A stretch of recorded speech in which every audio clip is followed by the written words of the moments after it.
ដើម្បី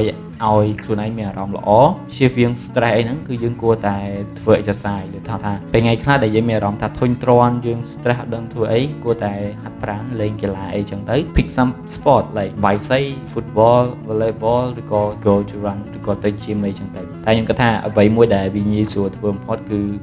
រត់នៅកន្លែងសួននៅកន្លែងអីចឹងទៅវាអត់សូវចំណាយច្រើនទេយើងគ្រាន់តែទិញបញ្ជើងហាត់ប្រាណមួយមកកៅអៅរត់ហាត់ប្រាណអីចឹងទៅហើយយើងអាចរត់បានរហូតចាហ្នឹងវា improve យើងខ្លាំងសម្រាប់ការរត់ហ្នឹងមិនត្រឹមតែ improve mood នៅពេលដែលយើង stress ទេប៉ុន្តែវាក៏ improve ឲ្យយើងមានអារម្មណ៍ថាសុខភាពយើងវាល្អជាងមុនអត់សូវ stress ហើយនឹងរាងកាយយើងអីហ្នឹងគឺមានភាពរឹងមាំជាងមុនល្អប្រសើរជាងមុនអ្នកគ្នាអាចសាកបានហើយខ្ញុំឃើញថាមនុស្សភាគច្រើនគឺគាត់គ្រាន់តែរៀនអញ្ចឹងហើយគាត់លេច do some exercise ប៉ុន្តែវាជារឿងមួយដែលយើងអត់គួរតែភ្លេចមើលថែខ្លួនឯងទេវាជារឿងដែលងាយបំផុតគឺគ្រាន់តែទៅរត់ឬក៏លេងកីឡាណាមួយវាមិនត្រឹមតែជួយអារម្មណ៍យើងទេវាជួយផ្លូវចិត្តយើងឲ្យរឹងមាំវាជួយឲ្យគំនិតយើង creative វាជួយឲ្យខួរក្បាលយើងដើរល្អហើយនៅពេលដែលយើងទៅរៀនសូត្រអីនៅពេលខួរក្បាលយើងវាល្អយើងរៀនសូត្រក៏ឆាប់ចេះឆាប់ចាំតាមនឹងដែរដើម្បីឲ្យខ្លួនឯងមានអារម្មណ៍ល្អគឺទៅហាត់ប្រាណទៅលេងកីឡាណាមួយទៅទី2គឺដើម្បីជួយអ្នកដទៃបានគឺយើងត្រូវតែជួយខ្លួនឯងជាមុនសិនបើយើងអត់ខ្លាំងយើងអត់រឹងមាំទេយើងអត់អាចទៅជួយអ្នកផ្សេងបានទេតែខ្លួនឯងនឹងជួយមិនបានផងអញ្ចឹងដើម្បី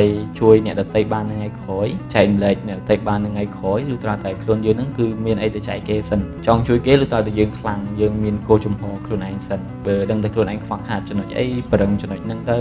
ខ្វះខាតចំណុចអីប្រឹងចំណុចហ្នឹងទៅអញ្ចឹងមួយថ្ងៃក្រោយយើងអាចជួយអ្នកផ្សេងបានតាមតែខ្លួនឯងរឹងមាំហ្នឹងក៏ជាការជួយអ្នកដទៃបានមួយផ្នែកហើយព្រោះយើងអត់ឲ្យអ្នកដទៃមកបារម្ភពីយើងអាចមើលថែខ្លួនឯងបានល្អហើយចំណុចទី3គឺដើម្បីយល់ពីពិភពលោកយល់ពីសង្គមអីហ្នឹងគឺយើងគួរតែអានព្រោះថានៅក្នុងសភៅនីមួយៗគឺមានរឿងរ៉ាវច្រើនដែលយើងអត់នឹកស្មានយើងអាចទទួលបានចំណេះដឹងទៅអស់ហ្នឹងឬក៏ចំណេះទៅអស់ហ្នឹងពីការមើលវីដេអូពីអីផ្សេងហ្នឹងទៅប៉ុន្តែវិធីសាស្ត្រល្អបំផុតដើម្បីយើងយល់ពីពិភពលោកកាន់តែស៊ីជម្រៅ deeply គឺយើងត្រូវតែអានអត់មានវិធីសាស្ត្រណាដែលល្អជាងអានទេព្រោះនៅពេលដែលយើងអានគឺមានតែយើងនឹងសភៅហើយពេលហ្នឹងគឺយើងនឹងស្លងអារម្មណ៍យើងចូលទៅក្នុងសាច់រឿងដែលគេសរសេរចូលទៅក្នុងប្រវត្តិសាស្ត្រចូលទៅក្នុងអ្វីៗដែលមាននៅក្នុងសភៅហ្នឹងដែលអត់មានការរំខានភាំងខែវអញ្ចឹងគឺយើងអាចយល់ពីសាច់រឿងយល់ពីដំណើរការនៃរឿងហ្នឹងបានល្អជាងធម្មតាទី4គឺដើម្បីយល់ពីខ្លួនឯងគឺសរសេរមកដឹងថា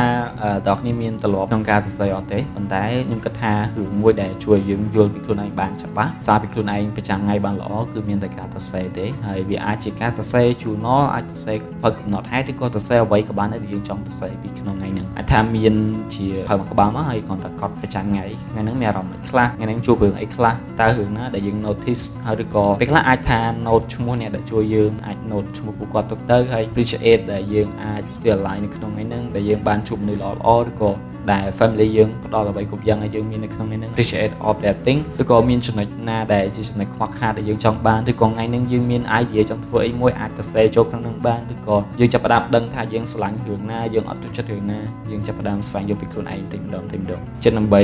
យល់ពីខ្លួនឯងគឺសរសេរកំណត់ហេតុសរសេរ journal something like that ចូលដល់ទី5ណាអញ្ចឹងដើម្បីឲ្យរៀនឆាប់ចេះឆាប់បានគឺរៀនជាមួយនឹងភាពសប្បាយរីករាយបើភាសាអង់គ្លេសគេនិយាយថា to learn faster you have to have fun ដើម្បីរៀនអីមួយកាន់តែយល់ច្បាស់ប៉ាកែគឺ have fun ជាមួយរឿងហ្នឹងដូចថាបើរៀនជាអីមួយអញ្ចឹងត្រូវតែរកអីមួយដែលធ្វើសប្បាយកុំឲ្យខ្លួនឯងមានអារម្មណ៍ថាដល់មុខជំនាញហ្នឹងឯង stress អាចរកវិធីសាស្ត្រណាដែលធ្វើយើងhave fun បានជាមួយនឹងអ្វីដែលយើងកំពុងតែរៀនអ្វីដែលយើងកំពុងតែធ្វើហ្នឹងអញ្ចឹងតែយើងអាចរៀនដែលអត់មានភាពធុញទ្រាន់អញ្ចឹងគឺអាចនឹងរៀនឆាប់ចេះឆាប់ចាប់បានទី6 to grow faster you have to consistent មានន័យថាចង់ឲ្យចម្រើនលឿនលុះត្រាតែមាន consistent ឬក៏ភាពជាប់លាប់ថាយើងចង់ធ្វើអីមួយចង់បង្កើតអីមួយមិនមានន័យថាមាន idea ធ្វើថ្ងៃហ្នឹងធ្វើឲ្យទុកចោលទេប៉ុន្តែត្រូវតែមាន consistent ភាពជាប់លាប់អញ្ចឹងទើបយើងអាចរីកចម្រើនបានលឿនថាបើចង់បង្កើតធ្លាប់ហាត់ប្រាណមិនមួយទឹកម្ដងទេប៉ុន្តែគួរតែ at least គឺ3ដងអីទៅដើម្បីជាភាព consistent ហើយបើបានរាល់ថ្ងៃក៏កាន់តែល្អដែរដើម្បីធ្វើអ្វីមួយឲ្យរីកចម្រើនលឿន grow faster you have to be consistent ត្រូវតែមាន consistent ទៅលើរឿងហ្នឹងបើធ្វើការតាមអារម្មណ៍ធ្វើរឿងណាដែលតាមអារម្មណ៍វាពិបាកមែនតើយើងអាចធ្វើណាមួយដែលចម្រើនលឿនទេបើមិនជាយើងមានគោលដៅអីមួយហើយកុំខ្វល់ពីអារម្មណ៍របស់យើងត្រូវតែខ្វល់ពីច្បាប់ឬក៏ rule ឬក៏វិន័យដែលយើងដាក់មកលើខ្លួនឯងច្រើនជាងអញ្ចឹងទើបយើងអាចមានភាពរីកចម្រើនលឿនចំណុចចុងក្រោយចំណុចទី7គឺដើម្បីទទួលបានក្តីស្រឡាញ់លុះត្រាតែយើងចែកម្លែកក្តីស្រឡាញ់ទៅអ្នកផ្សេងដែរ to get love you have to love other យើងតតស្រឡាញ់អ្នកផ្សេងយកចិត្តទុកដាក់ទៅលើអ្នកផ្សេងសិនមិនយើងអាចទទួលបានក្តីស្រឡាញ់ឬក៏ការយកចិត្តទុកដាក់ទៅលើអ្នកផ្សេងមកវិញចា៎នេះគឺជាអ្វីដែលខ្ញុំកំពុងតែ working on it ហើយសង្ឃឹមថាចំណុចទាំង7ហ្នឹងនឹងអាចជួយអ្វីជាចំណេះដឹងខ្លះៗដល់អ្នកនរគ្នាឬក៏អាចស្ដាប់លេងកំសាន្តបានហើយអាចយកទៅគិតពិចារណាបន្ថែមទៀតបានអញ្ចឹងខ្ញុំសរុបមកវិញអ្វីដែលមានទាំង7ហ្នឹងទី1គឺ to improve your mood you have to do exercise ដើម្បីឲ្យអារម្មណ៍ល្អគឺយើងត្រូវធ្វើលំហាត់ប្រាណលេងកីឡាខ្លះទៅទី2គឺដើម្បីឲ្យយើងអាចជួយអ្នកដទៃបានលុះត្រាតែយើងជួយខ្លួនឯងបានសិនទី3គឺដើម្បីយល់ពីពិភពលោកយល់ពីដំណើរអ្វីផ្សេងៗគឺយើងត្រូវអាន4គឺដើម្បីយល់ពីខ្លួនឯងគឺយើងត្រូវតែសរសេរ5ដើម្បីឲ្យយើងរៀនអ្វីមួយឆាប់ចេះឆាប់ចាប់បានគឺយើងត្រូវតែមានភាពសប្បាយរីករាយឬក៏